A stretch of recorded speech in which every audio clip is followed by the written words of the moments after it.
নমস্কার বন্ধুরা, welcome to my YouTube channel. আবার চলে এলাম ক্রিকেট আড্ডায়। আমরা সব বড় বড় দলকে নিয়ে খুব আলোচনা করছি, আর ওদিকে স্কটল্যান্ড ভয়ঙ্কর রূপ ধারণ করছে।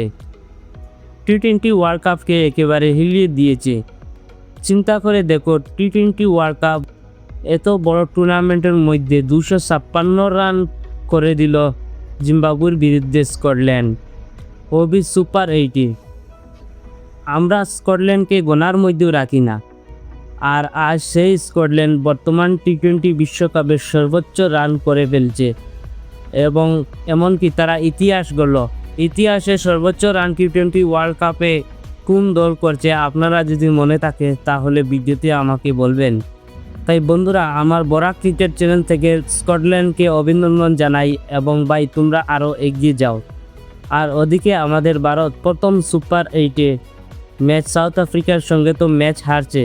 ম্যাচ হারাটা বড় কথা ছিল না, ভারত ভয়ঙ্কর ভুল করে ফেলছে।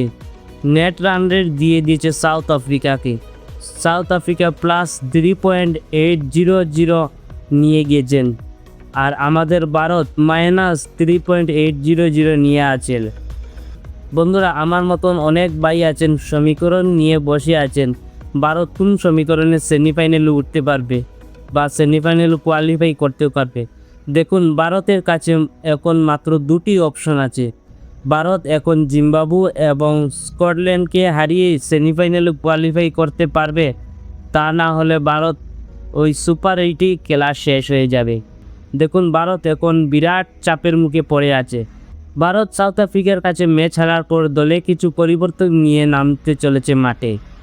শোনা যাচ্ছে ভারত তিলক বর্মার জায়গায় সঞ্জু স্যামসংকে আনা হবে, আর ওয়াশিংটন সুন্দরের জায়গায় অক্ষর পটেলকে নামানো হবে। বন্ধুরা, ভারতের এই পরিবর্তন নিয়ে কি ভারত জিততে পারবে? এটাই তো হচ্ছে বড় প্রশ্ন। দেখুন, ভারতের বর্তমানে যে খেলার পারফরমেন্স তা একদমই ভালো না। ভারত টি-20 ওয়ার্ল্ড কাপ শুরু হতেই প্রথমই ম্যাচ ইউএসের সঙ্গে একবার তো হেরেই গিয়েছিল, শুধু সূর্যকুমার যাদব ম্যাচটিকে টিকেছিল বলে। তা না হলে ভারত প্রথম ওয়ার্ল্ড কাপের ম্যাচই তো হারছিল ইউএসের কাছে। ভারতের টি-20 ওয়ার্ল্ড কাপ শুরু হওয়ার আগে একদম দেখিয়ে দিয়েছিল পুরো বিশ্বকে, এবং ভয় দেখিয়ে দিল। আর ওয়ার্ল্ড কাপ শুরু হতে এখন ভারত একেবারে ফ্লপ। শুধু একজন পারফরমেন্স ভালো করছে না তা না, পুরো টিমের মধ্যেও এখন ব্যাট থেকে কারোরও রাগ আসছে না। আর বন্ধুরা, অন্যদিকে পাকিস্তানও কিন্তু এখন সমীকরণের তালিকায় চলে এসেছেন। দেখুন, পাকিস্তান ইংল্যান্ডের সঙ্গে ম্যাচ হেরে গিয়েছে, কিন্তু একটা কথা আপনাদেরকে বলে দেয়, পাকিস্তান কিন্তু ম্যাচের মধ্যে অনেক লড়াই করেছে, শেষ ওভার অবধি লড়াই করেছে ইংল্যান্ডের সঙ্গে। ইংল্যান্ড যদি হ্যারি ব্রুক সেঞ্চুরি না করতেন তাহলে পাকিস্তান নিশ্চিতভাবে ম্যাচ জিতে নিত। শুধু হ্যারি ব্রুকের কারণে পাকিস্তান ম্যাচে পিছিয়ে পড়ে গিয়েছে, তা না হলে পাকিস্তান নিশ্চিতভাবে কালকের ম্যাচ জিতে নিত। তো বন্ধুরা, ভারত থেকে তো অনেক বেটারই করেছে।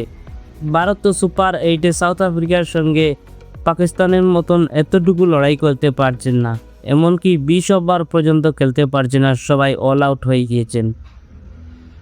যাই হোক বন্ধুরা, এই ছিল আজকের ক্রিকেট আলোচনা। আর কমেন্ট বক্সে অবশ্যই লিখে জানাবেন ভারত কি আগামী 2 ম্যাচ জিতে সেমিফাইনাল কোয়ালিফাই করতে পারবে কি না, আপনাদের মতামত বলবেন। আর ভিডিওটি ভালো লাগলে লাইক করবেন, আর অবশ্যই চ্যানেলটিকে সাবস্ক্রাইব করে রাখবেন। ধন্যবাদ, টাটা, আবার দেখা হবে, নতুন ভিডিও নিয়ে আসবো। জয় হিন্দ।